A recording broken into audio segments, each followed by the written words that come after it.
आप सबको गुरु पूर्णिमा की बहुत बहुत बधाई। आज इतना पवित्र दिन है, पावन दिन है। हर किसी के जीवन में कोई ना कोई गुरु होता है और यूं तो हर क्षण जब भी कभी आप किसी चीज़ में सफल होते हैं तो याद आता है कि हाँ, गुरु ने सिखाया था। कभी विफल होते हैं तो भी लगता है कि अरे, गुरु की बात मानी होती तो शायद अधिक हमको अंक प्राप्त होते।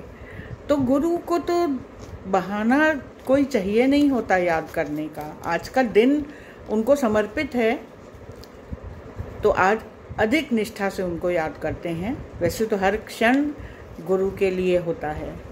मेरे जीवन में मेरे गुरु मेरे माता पिता हैं।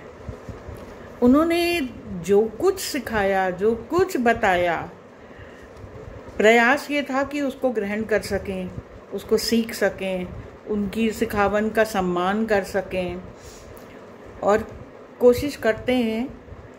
सफल हो जाएंगे तो बहुत अच्छी बात है। उन लोगों के जैसा बनना तो असंभव है, क्योंकि वो लोग जो महान हस्ती थे, जिस ऊंचाई पे पहुंच गए थे, कठिन लगता है लेकिन प्रयास हर किसी को करना चाहिए। और मैं जानती हूँ कि वो जहाँ भी हैं, जिस लोक में भी हैं, उन्हें सबसे अधिक प्रसन्नता इस बात से होगी कि हमारे बच्चे हमारे पद चिन्हों पे चलने का प्रयास कर रहे हैं।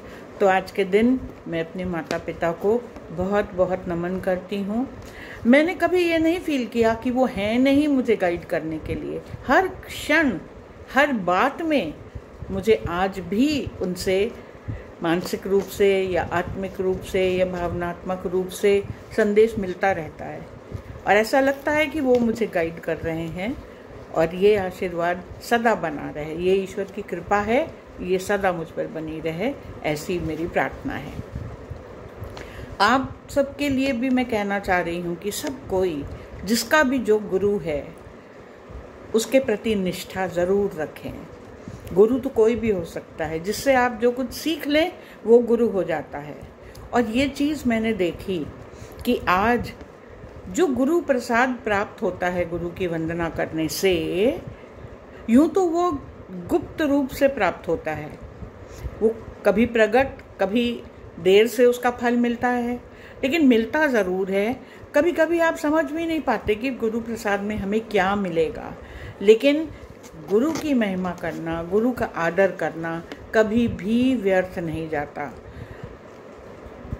एक बात मैं सबको बधाई देना चाहती हूँ। संभवतः आपको नहीं पता आज आपने कितना बड़ा काम किया है। किसी एक साधारण व्यक्ति के व्यक्तित्व को सम्मान देना, उसको अपने से अधिक प्रबल, बलशाही समझ के महिमा मंडित करना, ये उस व्यक्ति की तारीफ नहीं है, ये करने वाले की तारीफ है। कितनी बड़ी बात है ये तो एक उत्सव मनाने की बात है। आप सब उत्सव मनाइए कि कहीं ना कहीं आपने इतना बड़ा गुण सीख लिया। जिंदगी में आगे बढ़ने के लिए, आध्यात्मिक उन्नति के लिए भी सबसे पहला बाधा डालने वाला कदम यही है कि हम अपने स्वयं से, अपने अहम से बड़ा किसी को नहीं मान सकते और इसलिए कोई नई बात ना हम सीखते हैं, ना हम ज्ञान प्राप्त कर पाते हैं। लेकिन कितनी सहजता से, कितनी सरलता से, कितनी सुगमता से और कितने आनंद के साथ आपने ये अहम का बंधन तोड़ दिया। आपको नहीं पता कितना बड़ा काम आपने किया है। और इससे क्या हुआ है कि जो भी ये साधारण दुनिया के जो अधोगुण हैं, उनको आपने सहज ही पीछे छोड़ दिया। आपसदारी में कहीं प्रतिद्वंदिता, उसके कारण घमंड, द्वेष, क्लेश, नाराजगी, उदासी, कुंठा, सब कुछ उत्पन्न होता है। और किसी और की महत्ता को मान देने से ये सब स्वतः ही चले जाते हैं। तो पहला कदम तो आपने पहले ही उठा लिया अनजाने में। और कितना माधुर्य, कितना सौंदर्य, कितना लावण्य इस बात में है कि आपकी ग्रहण शक्ति बढ़ गई है। देखिए, किसी की भी एनर्जी फील्ड को अपनी एनर्जी फील्ड के अंदर प्रवेश करने देना, उसके प्रभाव में आना, ये बहुत ही कठिन काम है और बड़ी मुश्किल से लोग इसको करते हैं। तब फिर क्या होता है कि हम ये चाहते हैं कि हमारा वर्चस्व बना रहे, हमारी एनर्जी फील्ड में कोई एंटर ना करे, लेकिन किसी अन्य, और वो भी सामान्य मनुष्य की एनर्जी फील्ड को, उसकी पॉजिटिव थॉट को, वो उसकी ऊर्जा केवल इतनी है कि वो आपका भला चाहते हैं, आपके साथ चीज़ों को शेयर करना चाहते हैं। उस पॉजिटिव एनर्जी को आपने अपने एनर्जी फील्ड के अंदर एंटर करने दिया, समाहित किया।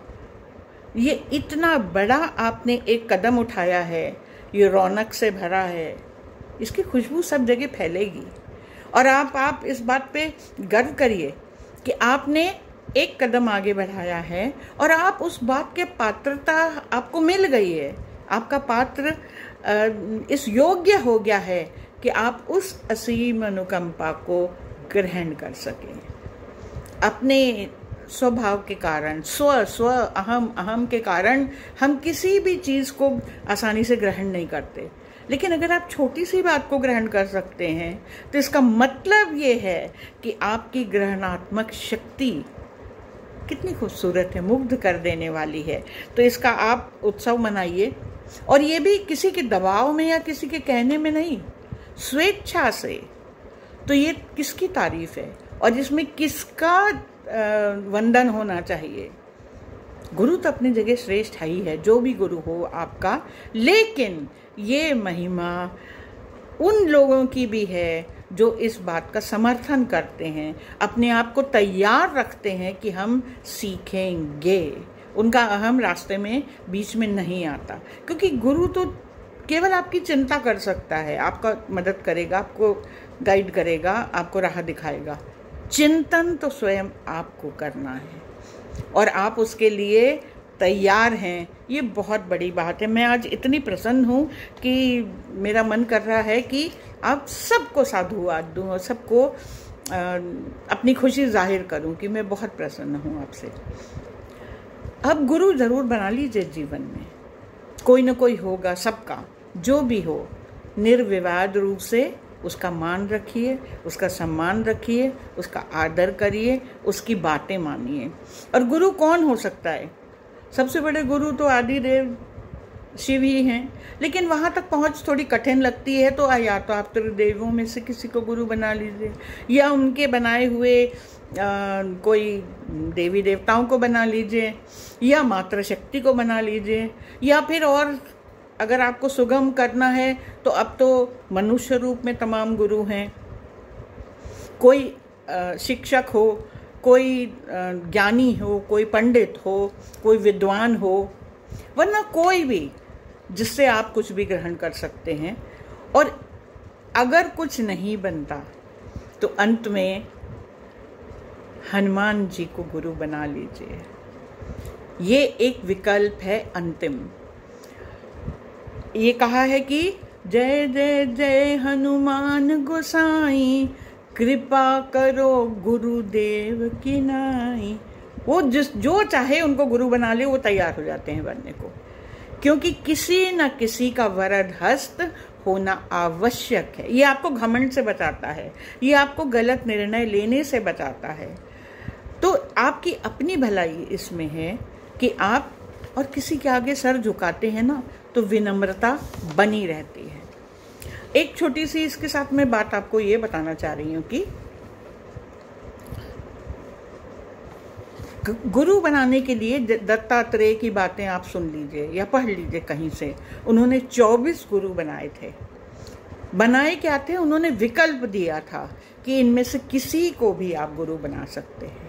तो इस तरह से आप चुन लीजिए अपना, जो गुरु आपका है उसको आज के दिन नमन करिए। मैं अपने गुरुओं को, अपने माता पिता को शत शत नमन करती हूँ, जो हर क्षण हर पल मेरे साथ रहते हैं। उनका वरद हस्त हमेशा रहता है और उसी के कारण वही जो मुझे आशीष मिलता है, जिसके कारण ज़िंदगी सरल और सफल लगती है। तो बहुत बहुत धन्यवाद। मैं अपनी गुरु वंदना समाप्त कर रही हूँ और मैं चाहती हूँ कि आप लोग भी सब अपने गुरु की इसी तरह सुखद रूप से, शांत रूप से, आनंददायक रूप से वंदना कीजिए। नमस्कार।